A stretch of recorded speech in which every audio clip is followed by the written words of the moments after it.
I knew I had a problem. That was how I did it. Every day was drinking and drugs, but it wasn't an issue, really. I mean, I was functional for a long time. And I grew up in an alcoholic household, so it was just kind of what you did. And then a little while ago, I got a big insurance settlement from a car accident, and I quit my job, and it just kind of went downhill from there. When you think the money's never going to run out, it's never a good situation to be in, especially when you've been poor and had to work for it your whole life, you know? You get a big chunk thrown in your lap, you're going to cause all kinds of problems with it. So that's exactly what happened. It went downhill fast. Drinking, clubs, partying. Welcome back to Good Day State Line. So an evening of hope is coming up soon. Crystal is here from the Rockford Rescue Mission, and Matthew, you are here as well. Thank you so much for sharing part of your story with us. We'll get to a little more of your story in just a second. But first, Crystal, tell us a little bit about yourself. Yeah, so thank you for having us. I'm the Director of Marketing and Communications at the Rockford Rescue Mission, and we're so excited for our 22nd annual Evening of Hope Telethon coming up this Tuesday night starting at 7 p.m. That's a lot of years. Yeah, it has been absolutely amazing just to see the community come behind the mission and just see all the money that we can raise to go to programs to help people like Matt.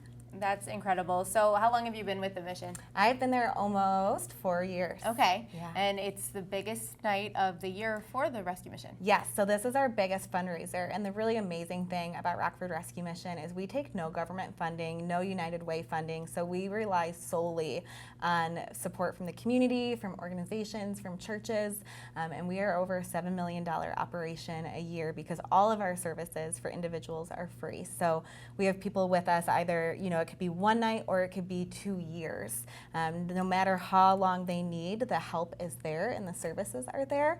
And so it's just that matter of just investing in people and building those relationships to help them move forward. So the telethon is an awesome night of just hearing so many amazing stories of just lives right here in our community that have been transformed.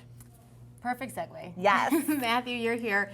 So you told us a little bit about your story, but tell us a little more about yourself. I had it was really good early on. Let's say, like I said, functioning. It was, it was a good time. I can't lie and say I didn't have fun, but it eventually stopped being fun, and then it became, a problem. And I knew early on that I'd had a problem. I just didn't, I thought that's what you did. Parents drink. That's the way it goes.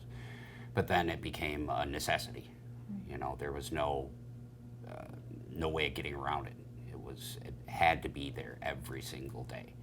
And then when I didn't have to worry about money, it got worse and worse and worse and worse and worse, and it wasn't going to get any better.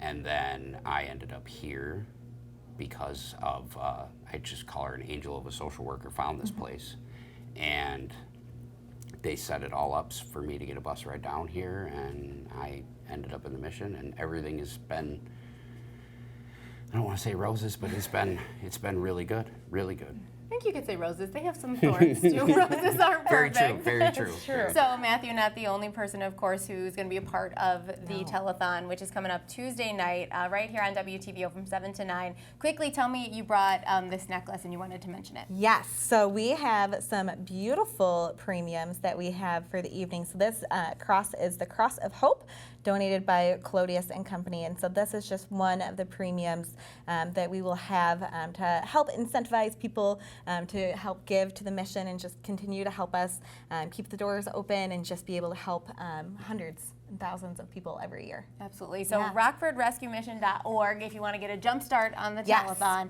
And then make sure to tune in on Tuesday from 7 to 9. Thank you guys so much for stopping by. Yeah, thanks for having us. In just a few minutes, we're getting an inside look at the Discovery Center's new Discovery Town. But first, let's see how my first week of Orange Theory's Transformation Challenge went. We'll be right back. So I've completed the first week of the Orange Theory Transformation Challenge. Still here, all is good. It's an 8-week challenge, and you can actually follow along throughout the entire 8 weeks here on Good Day Stateline. It's going to be cool. We are going to check in with some of the coaches. My coach, my team, I'm on Dante's team, so I'm sure we'll hear from him. Also, Alex, of course, she's the head coach at Orange Theory, and they're going to take us along this journey. So it ends in the middle of March, and that's when we'll do the final weigh-in. The midpoint weigh-in is in February. You watched the in-body scan a couple weeks ago, saw them, measure all the fat and muscles in my body. So we're going to kind of change that hopefully to a little more muscle, a little less fat, and change that number that says how many calories that you can eat every day while you do nothing. That's like the big goal for me. I'd like to maybe lose 5 pounds, but the calorie number and the muscle is way bigger. Something very cool that's part of the Transformation Challenge. Of course, there's the Orange Theory classes. You need to go to 3 each week for 6 of the 8 weeks. So if you go on vacation, that's okay. And then also is the Rockford Transformation Challenge group on Facebook where coaches share recipes and ideas if you're sore. So make sure you join us Sundays here on Good Day Stateline to find out how I'm doing. Send messages, of course, Facebook, Twitter, Instagram, and check in with me there too.